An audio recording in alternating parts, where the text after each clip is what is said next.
Hey y'all, I'm Tracy. Welcome to Just Dig It Farms. Today is episode 8 of our Sunday Afternoon in the Garden series. And I think we'll take a look at Yarrow today, Achillea millefolium. I've got it growing in my potager garden border here, but I also have a lot of it growing in my orchard. We're just going to take a walk through the garden together today and just harvest a few things, talk about a few of the different plants, but we're going to focus on Yarrow.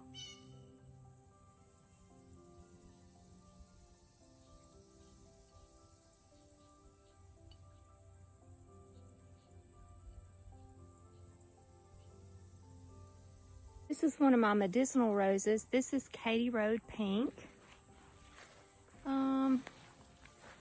There's a pretty little flower.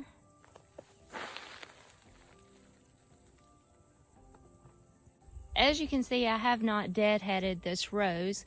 Usually what I try to do is deadhead the roses after each flush of blooms so that they'll keep blooming up until fall, and then when it has that last nice fall show, I leave it and let rose hips develop on it. You can see some developing right here. That's a big nice one.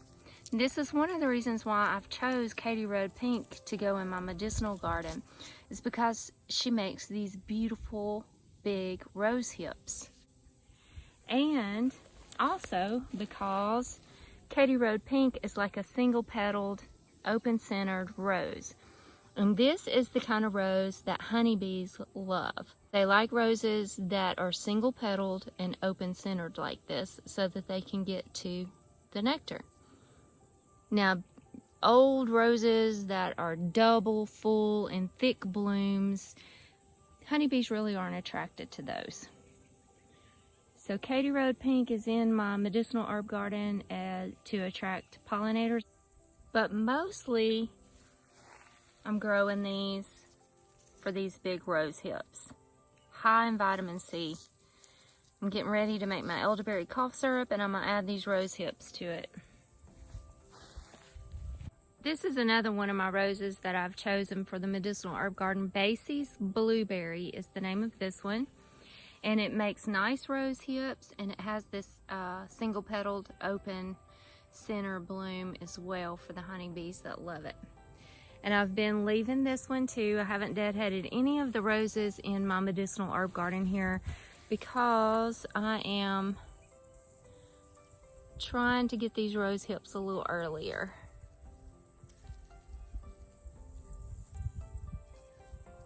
They're developing.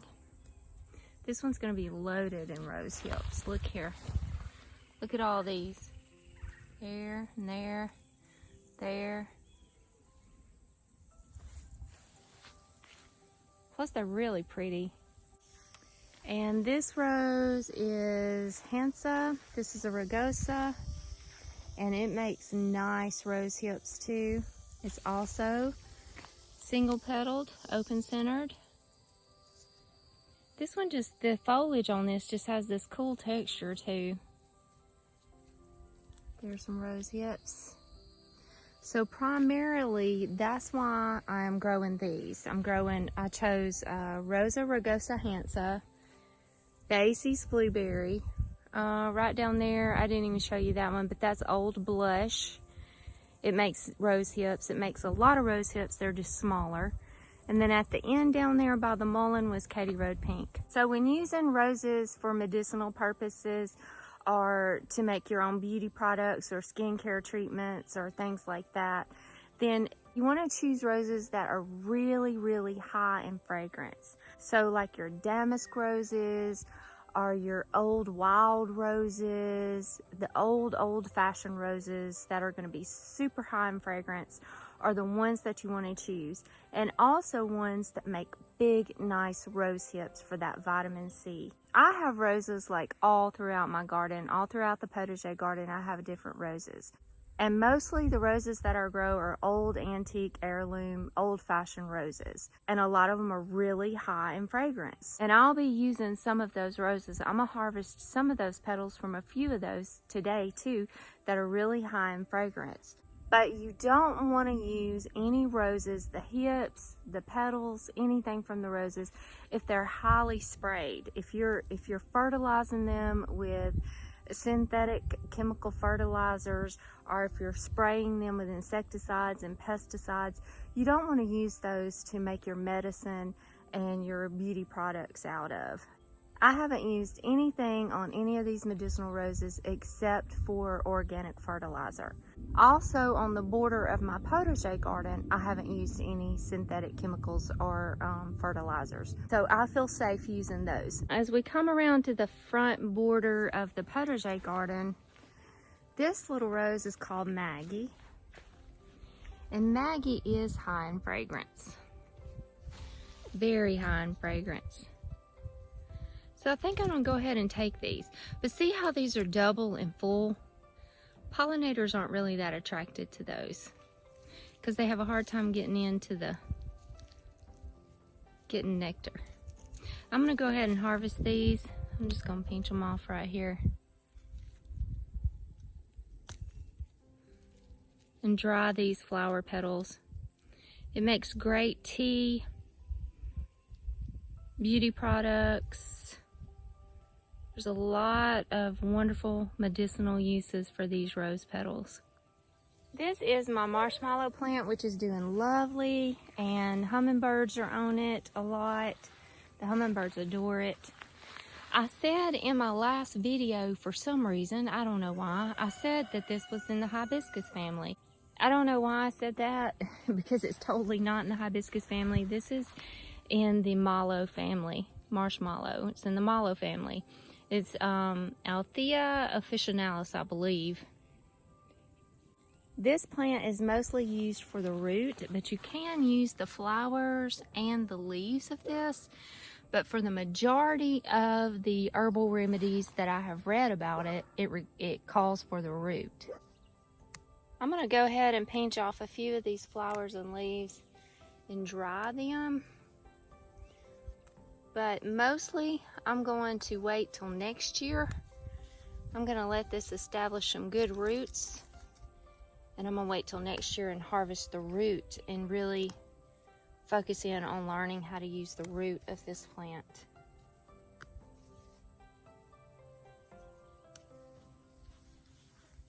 And I don't want to take too many of the flowers because my hummingbirds are enjoying them so much.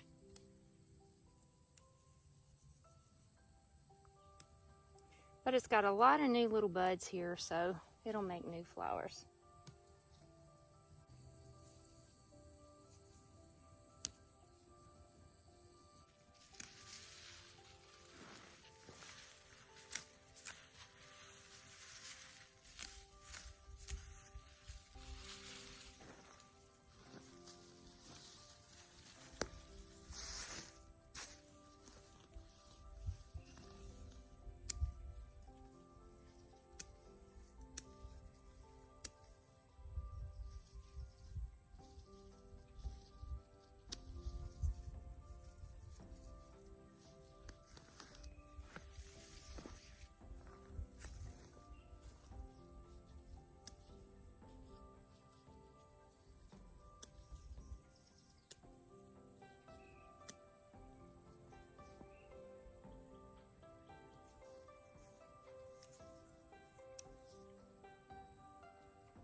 Now this is eucalyptus, and I'm just gonna clip off some of this. I'm gonna dry it and use it for decoration, but it's also really great to use to make like a steam bath and breathe it in for sinuses, allergies, bronchial issues.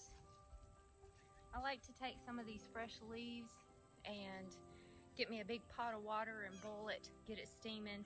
Take some of these fresh leaves, throw in there, get some of my eucalyptus essential oil and rosemary and lavender and put a few drops in that too. Put a towel over our heads and just breathe it in. Really helps with sinuses, allergies, and bronchial issues.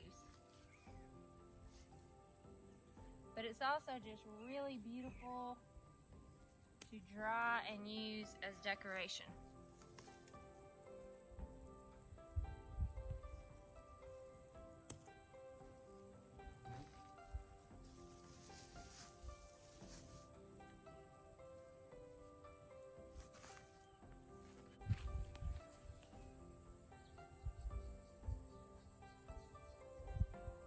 Here's some more Anise hyssop. I've got 2 or 3 different varieties out here. This one's blooming really nicely, and look at all the pollinators on this. It's just covered in them.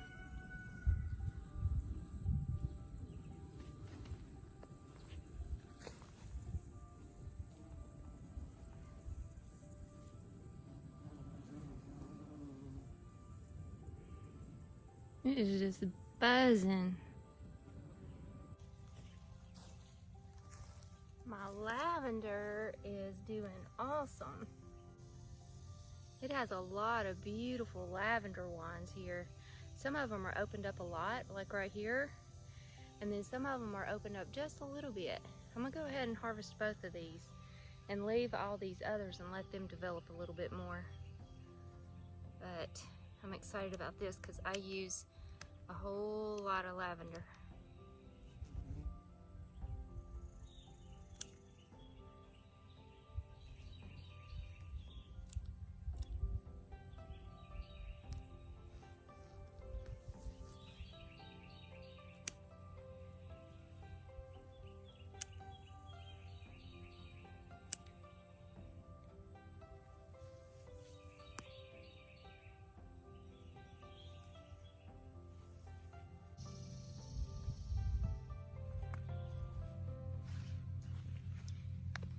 This is my Echinacea.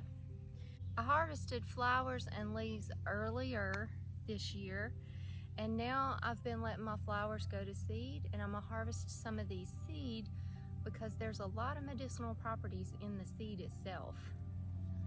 So I'm gonna go ahead and get some of these today and add some of these to my Echinacea tincture that I've been making. But I'm also gonna save some of these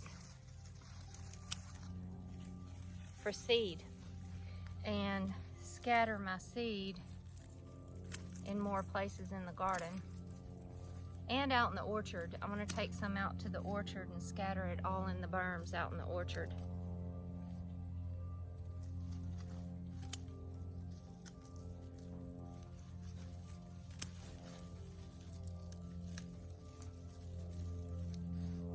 Well, my harvest basket is full, as you can see. Got a good harvest of a lot of different herbs I can go put up. So now let's go take a look at Yarrow. This is Yarrow, Achillea millefolium. My Yarrow plant's kind of sad looking right now, but still deserves to be talked about. Yarrow is a wonderful medicinal plant that has been used for thousands of years. As a lot of our other herbs that we've talked about, this one has been used all throughout history. The folklore about Yarrow is the Greek warrior Achilles. When he was a baby, he was held up by his Achilles heel and he was dipped into a Yarrow tea. And that Yarrow tea supposedly made him invincible and made him a really great and powerful warrior. And the only way that he could be killed or destroyed would be by his Achilles. Now, even though he was supposed to be a powerful, strong, invincible warrior, his army of men were not. So Achilles, the great and powerful warrior, went out on a hunt to find Yarrow out in the field growing, and he used it to stop the bleeding of his wounded men and to help heal his men, his army of men. So that is where Yarrow supposedly got its name, Achillea millefolium, from the Greek warrior Achilles. It's also believed to be named after the person who actually discovered the Yarrow. His name was Achilles.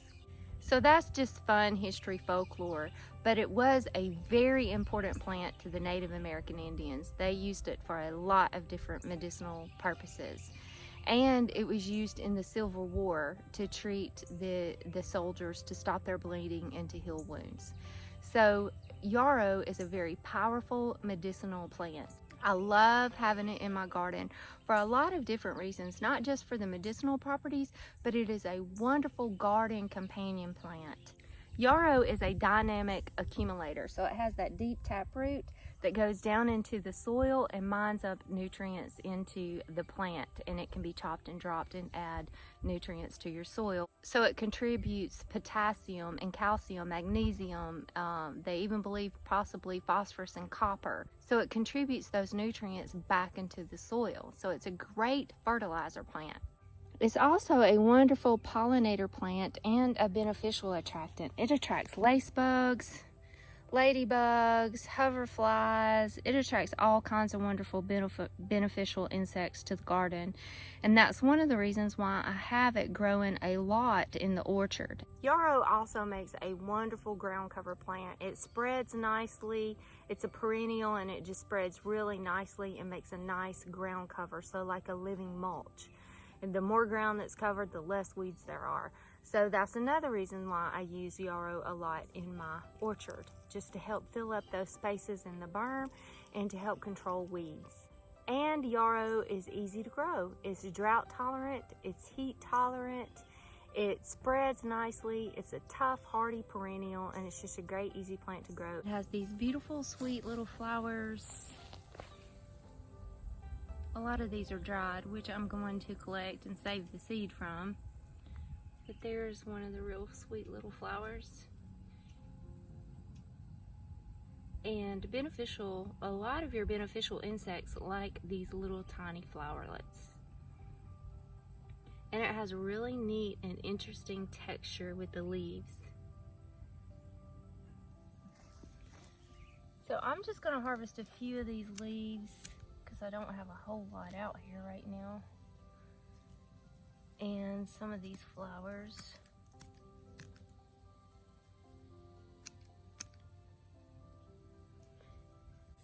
Whew, y'all, it got hot out here really quick. So I had to come find a shade spot over here by the garden shed and sit down. But look how pretty all this yarrow is. Makes a pretty arrangement too. Really pretty and floral arrangements. One of the reasons why it's named Achillea millefolium is because the foliage, the leaves on it, has like a million tiny little leaves on it. So, hence millefolium. There's all different kinds of yarrow. The yarrow that has the highest medicinal properties in it is the old wild yarrow. The white and light pink varieties of yarrow is has the highest medicinal properties in it, Achillea millefolium. And but there's all different kinds of yarrow. There's one called moonshine, and it is a bright yellow, and the foliage on it's real silvery. It's really a pretty yarrow. There's paprika, which is more of a red. There's all different kinds of yarrow and different colors that you can add to your garden. And if you're growing it as a garden companion for like to attract your pollinators and as a ground cover and as a nutrient accumulator, you know, you can grow any of the varieties of yarrow. And actually you can use any of the varieties of the yarrow medicinally, but those other cultivars are not going to have as high of medicinal properties in them as the wild white and pink yarrow, which is what I have right here. So yarrow has been used for centuries, all throughout history, as a medicinal, powerful plant. One of the most common uses, I believe, for yarrow is to stop bleeding. And that's what they used it for in the Civil War, to stop the bleeding of wounds. So it stops internal and external bleeding. And that's what I'm going to do with this. I'm going to dehydrate the leaves of this, and then I'm going to just crush it up into a really fine powder, and I'm going to save it and just use it if there's a bleed, like if we have a wound or a nosebleed or anything like that. You just take that powder and put it on that wound, or just put a little bit in your nose, and it just immediately stops that bleeding. So it's great for that. It's great to help heal wounds and stop the bleeding. It's good for cramps. It's good for like muscle pain, muscle cramps and spasms, like menstrual cramps or just tired, achy muscles. It's really good for that. So you can make a tea out of this. And that's also what I'm going to do with this. I'm going to take the flowers and the leaves and dry them and use some of the leaves separately and make it like a really fine powder just to help with healing wounds and stopping bleeds. And I'm going to make up some tea to drink. Now it makes a real bitter tea. This is a bitter herb and it makes a really bitter tea. And I don't like bitters, but bitters are really good for you in a lot of different ways. So this makes a bitter tea, and you can drink it to help with cramps, muscle spasms, muscle cramps, but it also is great to help bring down a fever, to reduce a fever. So Rosemary Gladstar, y'all know, is my herbal hero, and she says that you really don't want to completely stop a fever, because a fever is your natural way when you have a bacteria or a virus or whatever in your body and you're sick. A fever is your body's natural way to get rid of that, to sweat that out, get rid of those toxins in your body. And you really don't want to completely stop a fever, but you do want to reduce it and not get like a high fever, because that's when it can get dangerous. So she says to make up an herbal tea with your flowers and your leaves, and just drink a little bit at a time, like 1/4 of a cup or less at a time, and just sip on it. And then, you know, every hour or two over the period of the day that you have that fever, just sip on it just to keep that fever down. So yarrow has a lot of wonderful medicinal benefits, and it's a great one, I think, to have in my medicinal herb cabinet. Thank you guys so much for hanging out with me today and taking a walk through my herb garden and taking a look at this wonderful herb, yarrow. I'm going to go inside now, get me something to drink, and work on dehydrating all of these and drying these and getting these ready to turn into medicine that we can use.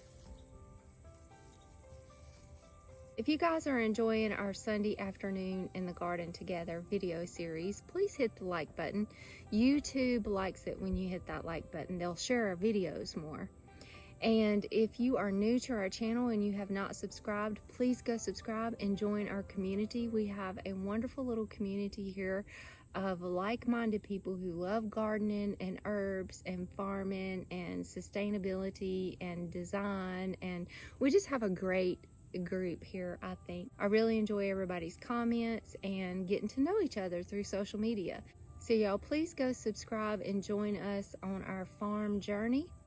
And if you aren't new to our channel and you've been watching us, thank you so much for following us. Thank you so much for all of your encouraging and uplifting comments that you send us, and for sharing what you're doing in your garden and your knowledge and your input.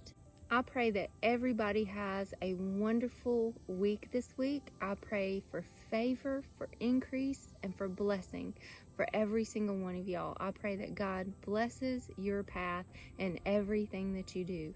God bless you.